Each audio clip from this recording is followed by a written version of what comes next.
We're back, another episode of MPTV, and you're stuck with me again. It's a solo episode.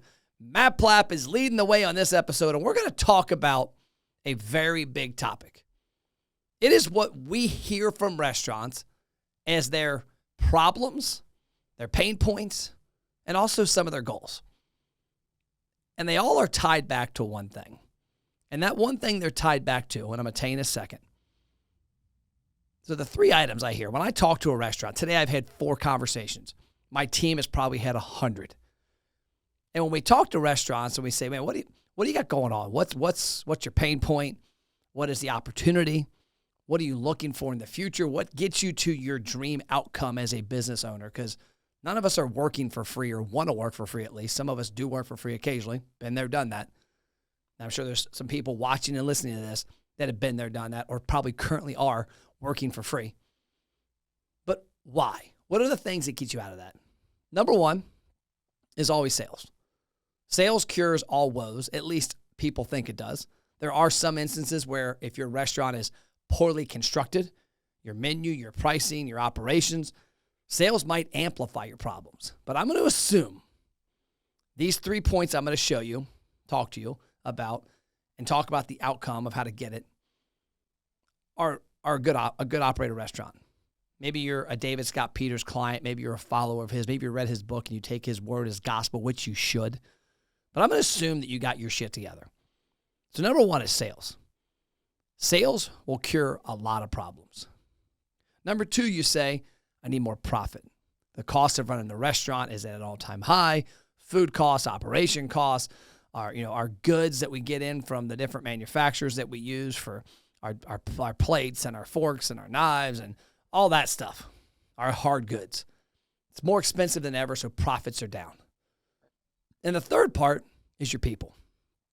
I can't find enough people. I can't find enough good people. I can't retain my people.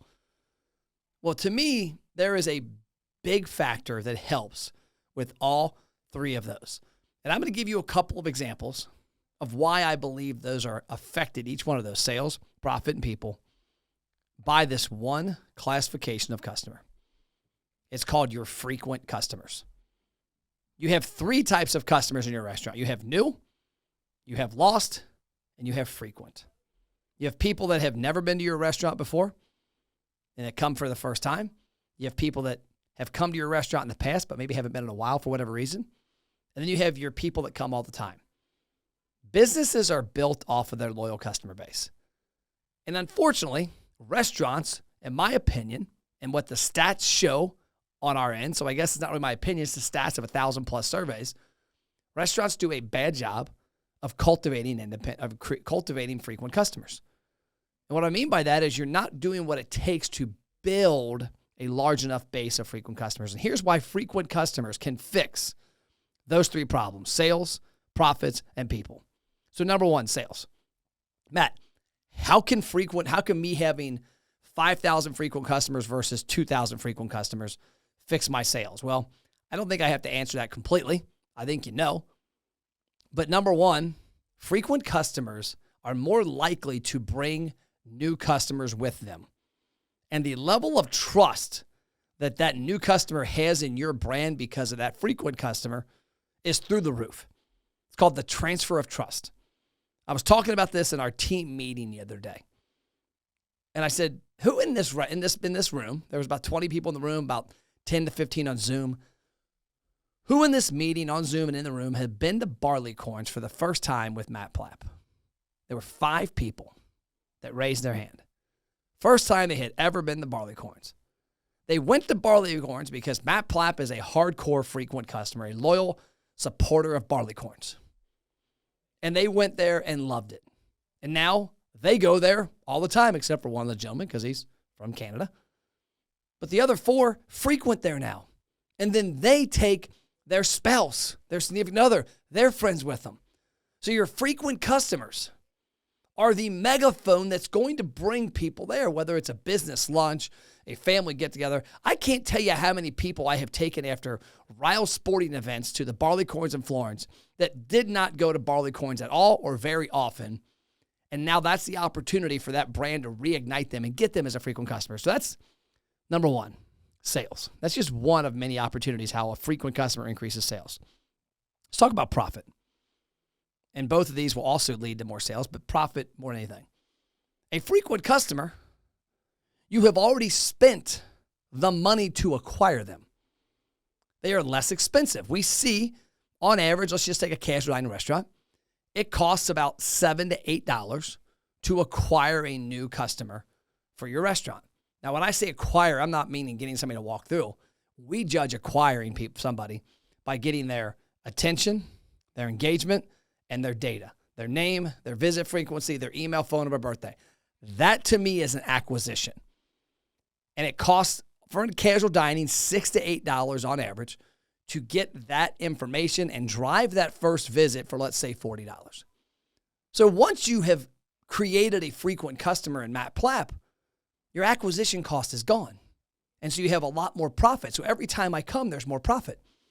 The second way there's more profit is that Matt Plapp is more likely to take that upsell, to purchase an appetizer or dessert. I went to Strong's Brick Oven Pizza in Union the other day.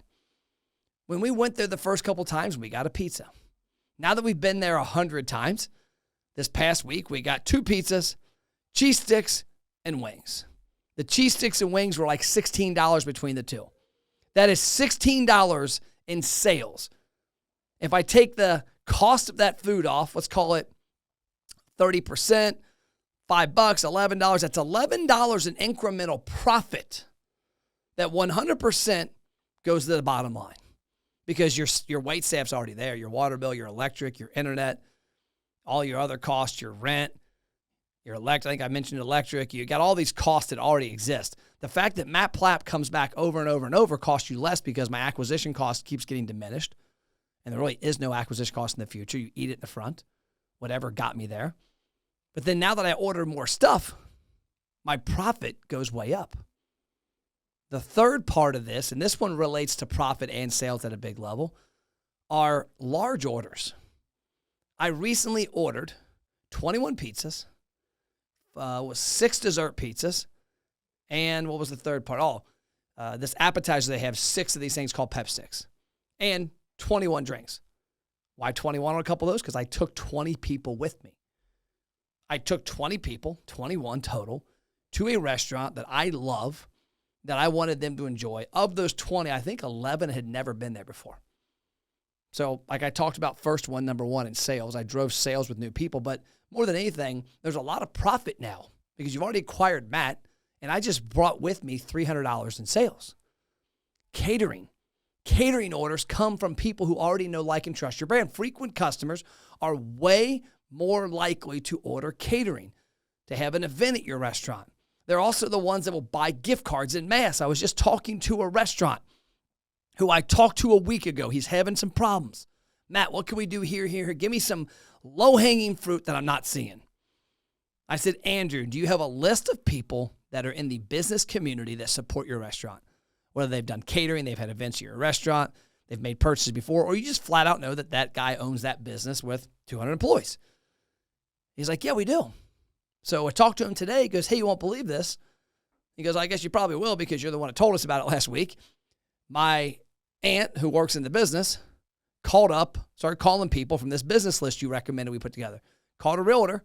The realtor is buying a bulk set of gift cards. And my comment to him last week was, put that list together. Maybe you can cobble together 100 people. Maybe you can go on Facebook, make a post and say, who are my business owners or people that work in a business decision capacity, business decision-making capacity, that love our brand, that would love to have something for the stocking stuffers for your team. Comment below, click below, get something special, whatever. Next thing you know, you activate 20 people to buy 15, 20 gift cards a piece. I had a restaurant last year in December, $100 gift cards. Do the math on that. He called up a contact, said, man, I know you love the restaurant. I know you bring your employees and your customers in here all the time. We can make you a deal that every 10 gift cards you buy, you get one for free. The guy bought $100 gift cards. Hello. And when they bring the other gift cards in, you make them a denomination like 50 where they overspend. But he did mass profit there from that one thing. And now the last part, people. Frequent customers see what you're doing and appreciate it. They like how special your restaurant is. They see your culture. I mentioned Strong's Brick Oven Pizza earlier. We go there all the time, once or twice a week. If you ever go there, Union, Kentucky, they've got an almost famous hot and spicy pizza. It's got crunched up Grippo barbecue potato chips on top. It is delicious. One of the best pizzas I've ever had. Our server, always, is a young lady named Kara. She's the same age as my daughter. They went to middle school together, different high schools, graduated the same year. Kara works there. We always ask for Kara. I always see Kara smiling. Kara likes working there. She has fun. The staff has fun. So if somebody were to talk to me and go, hey, I'm looking for a spot for my kid to work, or my wife is looking for some side work, or my husband's looking for some whatever, where do you know around Union that you think would be cool? Okay, I think Strong's would probably like there. Everybody I see there looks like a good time. It's a great product. Looks like a good atmosphere. So your frequent customers are the people that are going to help refer you a better quality person, because the person that's applying for a job they just left a restaurant. They got fired from a restaurant. The people that are applying through Indeed typically are not the greatest candidates. The people that get referred from a person that comes to your restaurant all the time are excellent. And that is one step in getting better people and retaining better people, is having frequent customers that care about your brand to recommend their kids, their grandkids, their nieces, their neighbors, their coworkers to come work for your brand. So that's what I want to talk about. That's what I talked about today. I want to keep talking about this and having this conversation, because your restaurant needs more frequent customers. America's best restaurant.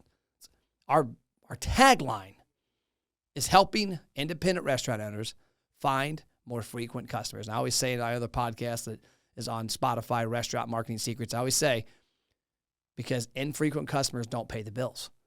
Infrequent customers don't drive bigger sales. Infrequent customers don't drive better profit from the things I mentioned. And infrequent customers sure as hell aren't referring people to get a job at a place they never walk into. That's all I got. See you later. This is MPTV. See you next episode.